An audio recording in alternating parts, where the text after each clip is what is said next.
February 27th, we celebrate International Polar Bear Day. How does this northern predator live? We call it the polar or polar bear, and the Latin name Ursus maritimus means sea bear. What do we know about this animal? It is the largest land predator on Earth. An adult male may have a body length of 3 meters, height at withers 170 centimeters, and weight 700 kilograms. This is the combined weight of several very sturdy adults. Although he lives in the harsh Arctic conditions, he doesn't freeze at all. A perfectly tuned system of thermal insulation helps him. Because under the long fur, which repels the cold water, there is a big dense underfur, and between it and the fur there is an air pocket. The hairs in the fur are essentially hollow tubes filled with air. Under the undercoat is a black skin. And under it there is also a thick, about 10 centimeters, layer of fat. Just imagine, an infrared camera cannot detect a polar bear, so well it retains heat. Sometimes their fur has a greenish tint. It is due to algae, which proliferate actively in warm and wet weather. The polar bear has very unusual paws.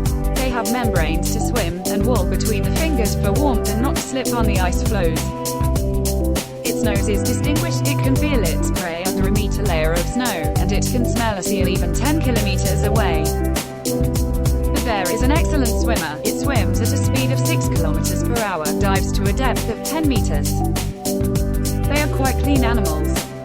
They take care of their fur. When a bear eats, it washes thoroughly, no worse than a cat. In contrast to their brown relatives, polar bears do not hibernate. Except for mothers who will have cubs. So they build themselves snow dens with a long corridor, 2 to 3 rooms. Be sure to make a small ventilation hole. In this snow house they hatch the young. They don't open the exit from the den until the cub gets a little older, about 3 to 4 months. The cubs are usually born in winter, from November to January. Most often one is born, and it's very small and helpless. It weighs about 500 grams, the size of a cat. The cub sleeps during this time, but wakes up from time to time to check if everything is alright. For 2 years his mother takes care of him, and then he starts living separately.